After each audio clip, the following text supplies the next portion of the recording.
Just a few words.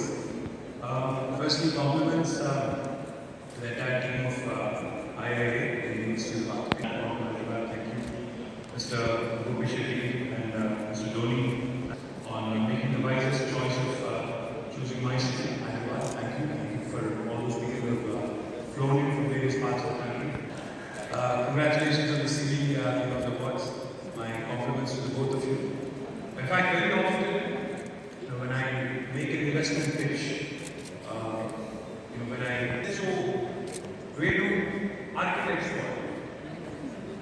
And then I realized it was a stupid question, because if you think about it, all of you, gentlemen and ladies who have chosen this very profession, your heart beats for art. Your heart beats for art. But your mind obviously has to work with the science that it goes to look at all the inanimate, cement, concrete, the roof, so I show science. I think there's the third kind. That is the architect with the art meets and you guys are paying for that.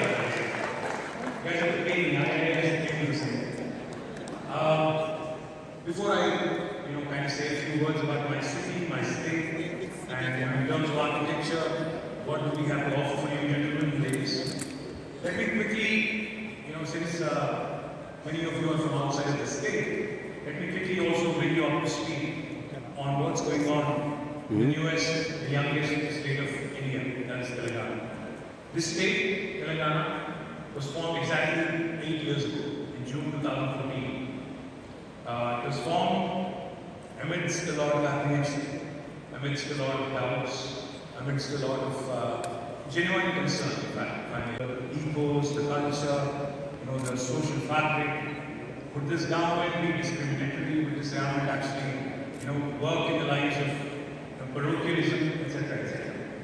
But let me share with you, in the initial days, I used to have a tough time selling my state, telling people, that I represent Telangana. Telangana is after 8 years. I can tell you with a lot of pride, with a lot of happiness, this state has done exceedingly well, and we continue to grow and continue to grow at a very good pace. And in spite of this law, in spite of COVID, despite of demonetization, despite of a bunch of other things, Telangana as a state, when it was formed, just to give you a few numbers, let me appeal to the scientist side of the brain, to the architects. In 2014, the per capita income of Telangana was about 1,24,000 rupees. Today, 7 years later, the per capita income of Telangana has risen to 2,78,000 rupees. A whopping 128% plus growth. The GSDP, typically countries are measured on GDP growth, states are measured on GSDP, gross state domestic product. The GSDP of Telangana back in 2014 was 5,06,000 crores. Today, the GSDP of Telangana is 11.55 lakh crores. And in case you're wondering, in case you're beginning to doubt, because when you hear many politicians read out numbers, you kind of tend to wonder if they're actually factually correct. My humble request to all of you, please look up the Reserve Bank clearly said that Telangana, while it's the 11th largest state in Indian Union geographically, while we are the 4th largest contributor to India's economy. That's the progress Telangana has made. Out of the 138 crore people, we're hardly 4 crores.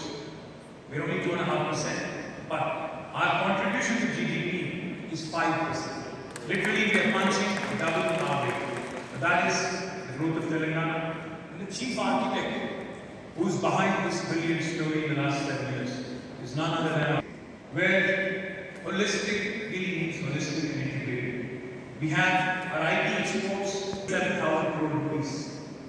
As of last May, in fact, as of this, 240 crore plantation drive, hitherto unwitnessed, never been done in India, and it's the third largest effort in human history. It's been done by the government of Telangana under a program under a special caption called as Harita Hara, which literally means a green necklace from Mother Earth, and it has been tremendously successful. So Telangana is that state where you have all of these, typically juxtaposed, contrasting points of view going hand in hand. Let me also quickly share with you that we are a very urban state. In fact, Telangana, as we speak, is more than 46% urban. I am a firm believer that with rapid urbanization, suburbanization, we will be a predominantly urban state in the next 5 to 7 years. We'll have the majority of Telangana actually living in urban areas, minority living in rural areas. And what does it mean for us? I love what Mr. K.T. Raveendran had said. He said, if you look at a city, and I really love it because I'm the urban development minister, I have to grapple with this every day. If you think about a city as an artifact, it's by far the most complex artifact of human sentiments. I've been a minister for 6 years. The city has been growing. It's a good story. Of course, it's a good problem to have that you have more and more investments coming in, more and more people flocking to your state. But at the same time, if you don't keep up in terms of rapid pace of infrastructure creation, if you don't keep up with how the city is expanding, the growth of the city, then you're in for serious trouble. And I think that is the challenge most of the world cities today face. That is the challenge that most Indian cities today also face. The fact also is, while Mahatma Gandhi may have said that India lives in its villages, which is a fact, 70% of India still does live in its villages, it is also a fact that India is run by its cities and towns.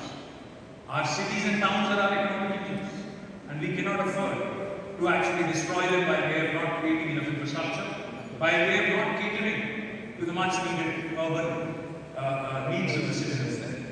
For instance, if you look at the city of Hyderabad, while we continue to be ranked right up there, Mercer, an agency that creates cities on livability index, continues to rate Hyderabad very, very high. In fact, among all India, from 2015 until 2020, 5 consecutive years, Hyderabad has been rated as a city with the best livability among Indian cities. So we're relatively better. We're relatively better than Bombay. We're relatively better than Bangalore for sure. We're relatively better than Delhi. We're relatively better than many other Indian cities.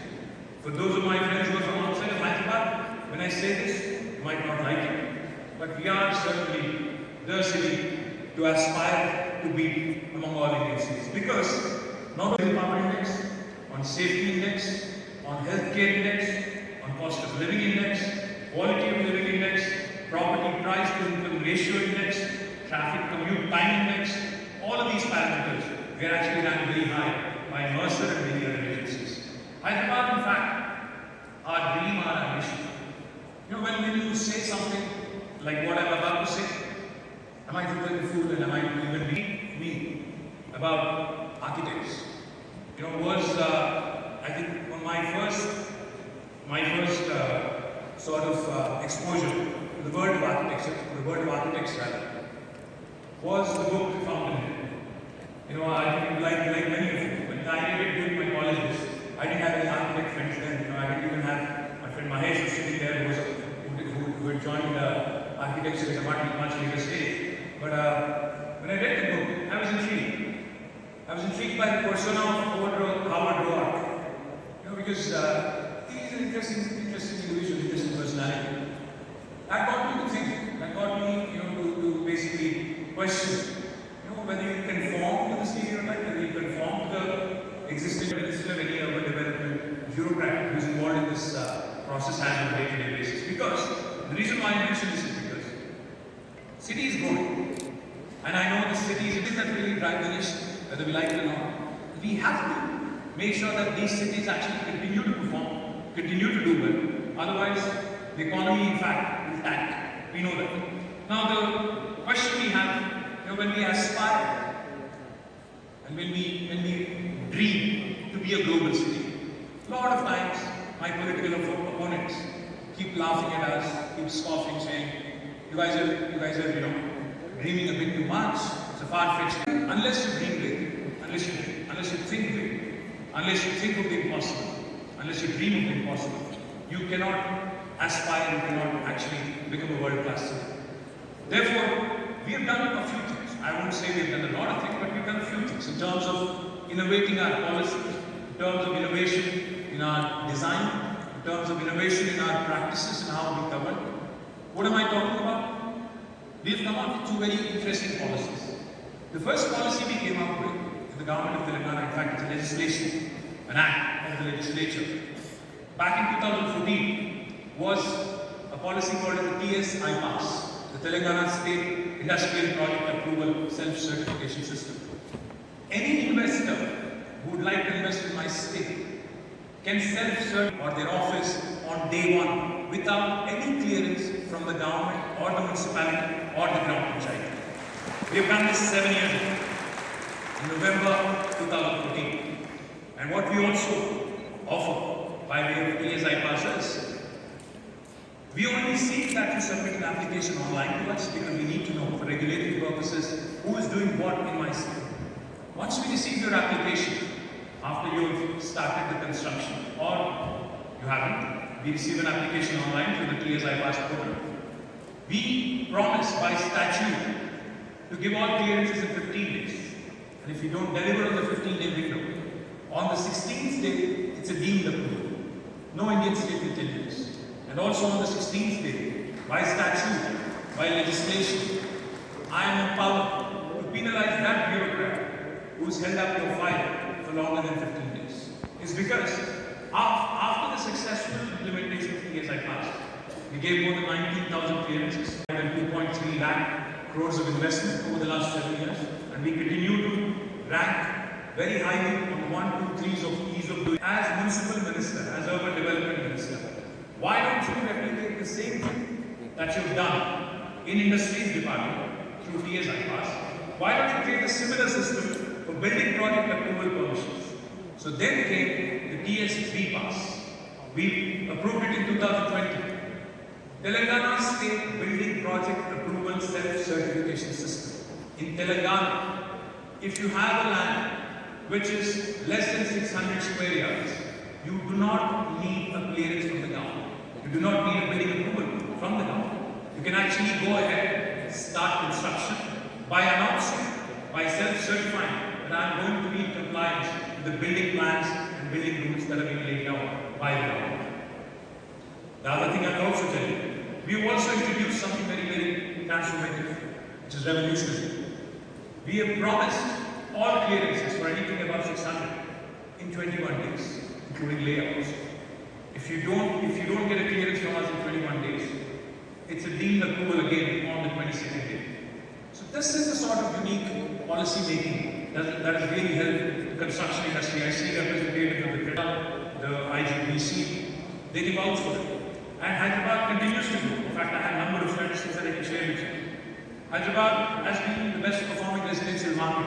In 2021, the growth in sales by 142% year on year to 24,312 units. Hyderabad is the only city among 8 Indian cities, 8 Indian metros, as per the study done by Knight Frank, which is 14. Hyderabad, an average rate of 4,450 per square foot.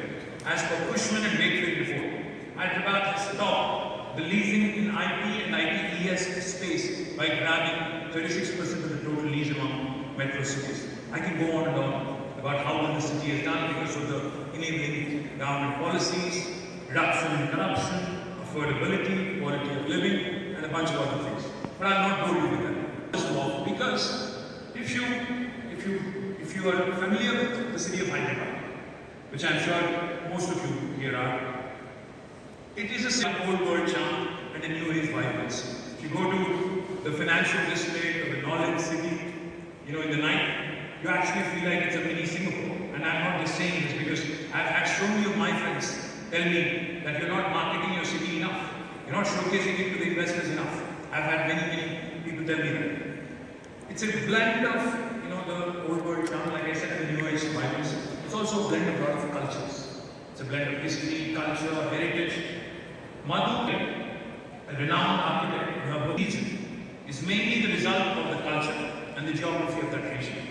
Over a period of time, as people move from one place to another to fulfill their physical and spiritual needs, their culture travels with them, and so does its architecture. So does the architecture. Thus, cities which were the center of power become melting pots of different cultures and different types of architecture. Hyderabad is one fine example of such a city with its remarkable mix of different cultures and styles. End quote. The city's blended architecture has produced some of the world-renowned buildings and structures, right from the Kakatiyas, who built several thousands of temples and dug mammoth tanks and lakes, to the Qutub Shahi rule of Hyderabad. Many historians say that Hyderabad city was constructed on a grid plan inspired by the city of Isfahan, considered as a heaven on earth. Interestingly, Hyderabad's twin, the Secunderabad city, has modern English town architecture as it was home to a military cantonment of the British. Dr. M.A. Naeem, a noted historian from Hyderabad, in his well-researched book, a distinct local architectural style called Osmania has evolved here locally. The High Court building here, Osmania General Hospital, Mozam Zahi Market, the Arts College of Osmania University, the State Archaeological Museum, the State Central Library are some of the standing examples of this great architectural style. The city of Hyderabad and also the state of Telangana have some of the most exquisite pieces of architecture, starting from stepwells to palaces, clock towers at Mehboob Chowk and Shah Ali Banda, stepwells at Dakshi Bauli, Bansilal Pet, Baram Babi, Badi Bauli, Lingoji Gudam, and also Bapugar, Metla Babi at Baral. The city is transformed into a bustling metropolis, and like any other dimension of the city, even architecture is undergoing rapid transformation. In the first world, high-rise buildings with glass facades dot the IT corridor skyline today. While private developers choose their own architectural and design components, we from the government of Telangana are ensuring that our new buildings and other structures built by the Control Center, which is very, very unique again, and I can go on. I also hope and wish that you get to spend enjoying the famous Hyderabad evening. I also hope that you will be charmed by the architecture and I will also once again thank you very much for having me. Jai Telangana.